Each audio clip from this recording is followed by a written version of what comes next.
My name is Olivia, and this is a story I never thought I would share. I live in a quiet coastal town called Harbor Point, a few hours away from the chaos of the city. Life here moves slowly: narrow streets, tiny coffee shops, salty ocean air, and the constant sound of waves outside the windows. I'm 30 years old, and for the past few years I've worked as the front desk manager at a small hotel near the marina. My life used to feel simple and predictable. I worked during the day, spent evenings reading books or walking along the shore, and met my friends whenever we had time. After several painful relationships, I convinced myself that love was something better avoided.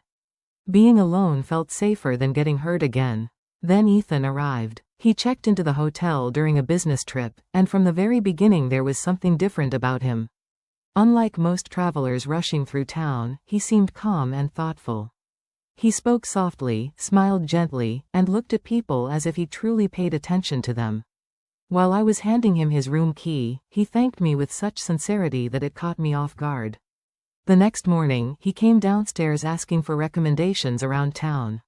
I told him about the hidden cafe near the harbor, the quiet beach behind the cliffs, and the seafood place locals loved most. Instead of pretending to listen, he actually cared about every detail I mentioned. After that, we started talking more often. Every evening, once his meetings were over, he would stop by the lobby and stay for hours. Sometimes we walked along the waterfront. Other nights we sat near the old lighthouse, talking about books, childhood memories, music, and the lives we thought we wanted. Being around him felt easy, comfortable, like I could finally breathe without pretending to be someone else. One evening, while we were walking beside the ocean under a sky full of stars, Ethan suddenly stopped and looked at me. "You make me feel calm," he said quietly. "I haven't felt that in years." Those words stayed with me long after that night ended. I think that was the moment I began falling in love with him. When his trip ended, he returned home, but we didn't stop talking. Every day there were messages. Every night there were phone calls that lasted until morning. I found myself waiting for his texts, replaying our conversations in my mind, missing him far more than I wanted to admit. A month later, he came back to Harbor Point. This time he rented a small cottage near the docks instead of staying at the hotel. He invited me over one evening, and we cooked dinner together while old music played softly in the background. We laughed, danced around the kitchen, and for the first time in years I felt truly happy with someone. But happiness can change in a single moment. One rainy evening, we were sitting on the couch drinking tea when Ethan suddenly grew quiet. "There's something I should have told you earlier," he said. I felt my stomach tighten before he even continued. "I'm married." For a second, everything around me seemed to disappear. My mind went blank. Then he added softly, "And I have a daughter." I couldn't speak. I just stared at him while my chest filled with anger, confusion, and disbelief. He explained that his marriage had been falling apart for years, that he and his wife barely spoke anymore, that they stayed together only because of their child. But none of those explanations changed the fact that he had hidden the truth from me. I walked outside into the cold night air, trying to hold myself together while the sound of the ocean crashed against the shore. Ethan followed me and quietly said he would understand if I never wanted to see him again. That night I barely slept.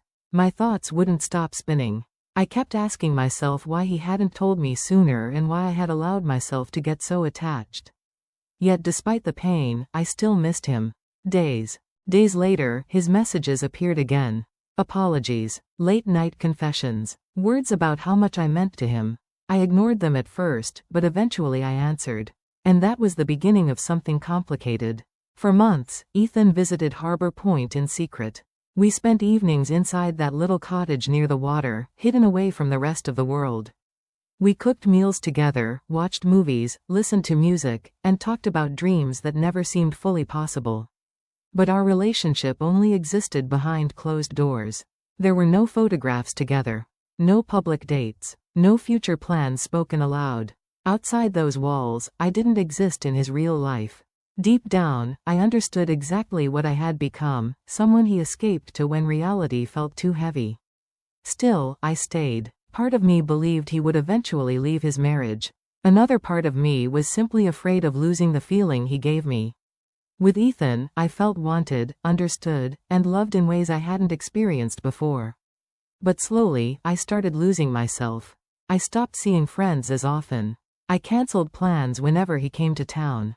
My mood depended entirely on his messages and visits.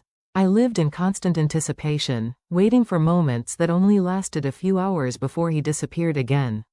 Sometimes I stood by the ocean asking myself whether this was really love or just loneliness disguised as hope.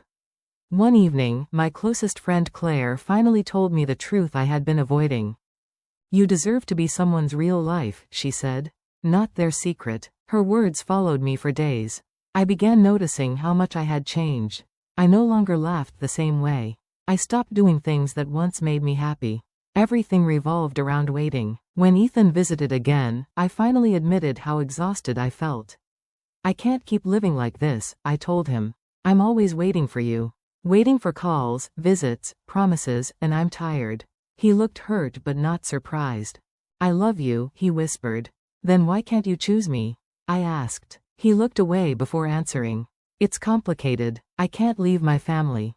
At that moment, something inside me finally broke, not from anger, but from clarity. I realized he never truly intended to change his life. After he left, I stopped reaching out. No calls, no messages. I needed distance, even though it hurt more than I expected. Every morning before work, I walked along the beach alone. I listened to the waves, watched the sunrise, and slowly tried to remember who I had been before all of this. Little by little, I found pieces of myself again. I started spending time with friends. I returned to reading novels by the fireplace. I signed up for a creative writing class at the local community center and began writing about everything I had buried inside me. And that's where I met Noah. He was kind in a quiet way, patient, thoughtful, and easy to talk to. After class, we would sometimes grab coffee or walk through town discussing books and random stories. He never pushed me to open up, never demanded anything from me. Being around him felt peaceful instead of painful. One evening, while we sat on a bench near the shore watching the sunset, I finally told him about my past. About the man I loved who could never fully belong to me.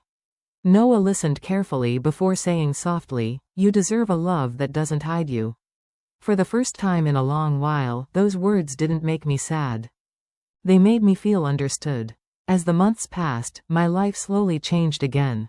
I smiled more naturally. I laughed without forcing it. I stopped checking my phone every few minutes. I no longer waited for someone who could only give me fragments of himself. And one day, I looked at my reflection and recognized myself again. Not the woman who cried over unanswered messages. Not the person living in someone else's shadow. Just Olivia, stronger, calmer, and finally whole again. Looking back, now, I don't regret what happened. Painful experiences sometimes teach us the lessons we refuse to learn any other way. I discovered that love alone is not enough if it comes without honesty, respect, or commitment. Real love should never make you feel hidden. It should feel safe, open, and certain, like coming home instead of waiting in the dark. And once I finally learned how to choose myself, I became ready for the kind of love I truly deserved.